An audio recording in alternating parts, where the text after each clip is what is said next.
Iran's Ghalibaf is reportedly still drawing money from property ties in a US-aligned nation thousands of miles from Tehran. The family links of the top Iranian official are now under fresh scrutiny, just as Trump is reported to have rejected Mojtaba Khamenei's latest offer. Not just France. Is another American ally in betrayal mode as Ghalibaf's family retains an apparent foothold there? Iran's parliament speaker and his family are facing scrutiny over reported links and rental income in Australia, a close US ally. Reports say Mohammad Bagher Ghalibaf and his son had links to a research center at the University of Melbourne. The Ghalibaf family was also reportedly earning rent from at least one Australian investment property. Guardian Australia reported that the rent was being collected by his son, Eshagh Ghalibaf. The same reporting said Eshagh Ghalibaf had secured long-term Australian residency.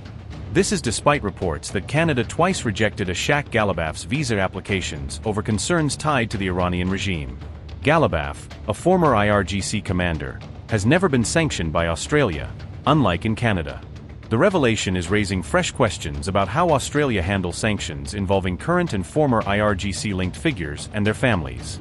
The disclosure also came as Trump was reported to have rejected Iran's latest offer aimed at ending the war.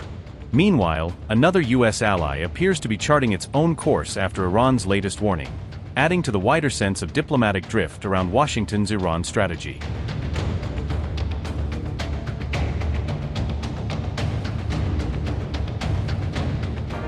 Iran has warned of a decisive response against any European naval deployment in the Strait of Hormuz, framing such moves as a direct challenge to its regional role. On May 10th, Tehran declared that it alone holds responsibility for security in the waterway, arguing that it has primary authority as a coastal state over the strategically vital choke point.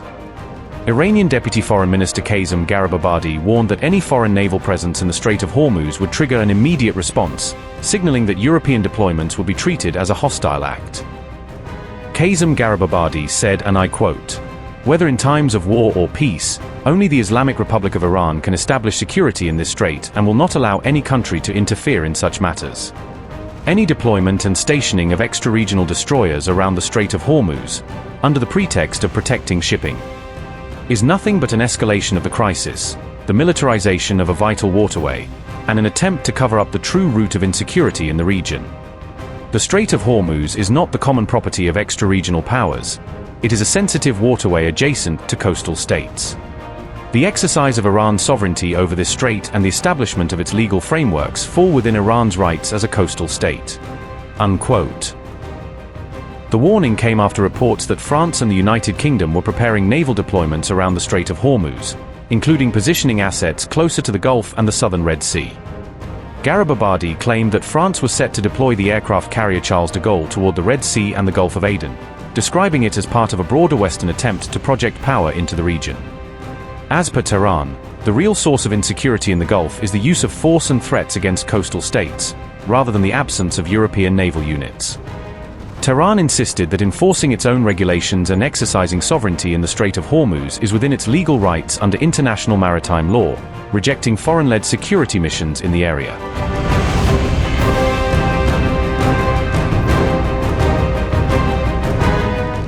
Amid rising tensions, French President Emmanuel Macron attempted to soften concerns over direct confrontation with Iran, seeking to frame France's role as purely defensive.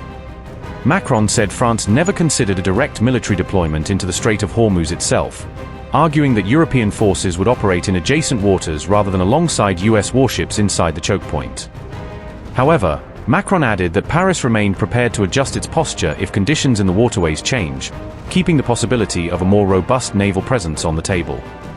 Macron instead promoted what he described as a coordinated maritime security mission, emphasizing that it would be led by France and the UK but open to other partners. The French president made these remarks during a press conference in Nairobi, Kenya, on May 10th, as part of a broader effort to position Europe as a stabilizing force in the Gulf. J'ai entendu votre question, vous avez parlé d'un déploiement. On Iran, I think there's a great deal of confusion, and we need to calm tensions. I heard your question, you mentioned the deployment. There's never been any question of a French or Franco-British deployment. A few days ago, I made the decision to move the Charles de Gaulle, the frigates accompanying it, and the entirety of our carrier strike group beyond the Bab el-Mandeb Strait, shifting from the eastern Mediterranean to the Nabai area. But there's never been any question of a deployment. We are, however, remaining ready. From the very beginning, we have said one very simple thing: freedom of navigation, to put an end to any blockade, wherever it comes from and whatever form it takes, to reject any tolls, wherever they come from, and to ensure freedom of navigation. We have never considered, and I invite you to review all my statements since day one, carrying out a deployment to reopen Hormuz by force. That has never been France's option. We have built an ad hoc mission, co-led with the British, bringing together 50 countries and international organizations in order to work in coordination with Iran, while deconflicting with all the countries of the region and the United States, to ensure that, as soon as conditions allow, maritime traffic can resume, including the transport of fertilizers, food, gas, oil, and goods. I call on everyone for calm and responsibility. I think there has been far too much verbal escalation, which always leads to physical escalation. And the world's most vulnerable people are the first victims of this. But today, we are all victims of what is happening. Our fellow citizens in France are also paying the price every day for this war that we did not want. So today, return to calm, prioritize a peaceful and coordinated reopening of Hormuz, and the resumption of responsible discussions on nuclear and ballistic issues within an appropriate framework. France is here to provide solutions in a respectful manner and within the framework of international law.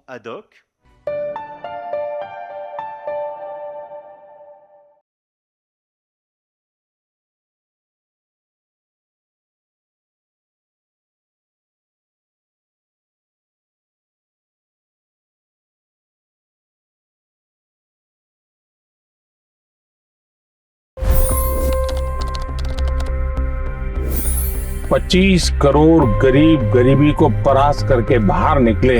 For the good of our nation, let's work together and let's truly make America great again.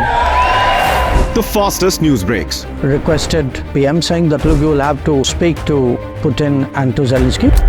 The biggest news makers. The relationship with India is probably the most important bilateral relationship the U.S. will have for the rest of this century. The capital delivered quite an election result today. Expert analysis.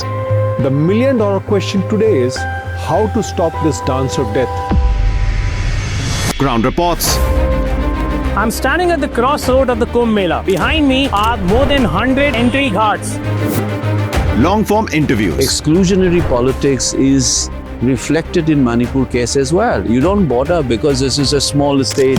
Deep dive into burning issues. It's often said DRC could be the richest country in the whole world. It's because of what sits underneath. Why exactly did the US topple the Sheikh Hasina government? HD videos. We don't just break news, we break it down.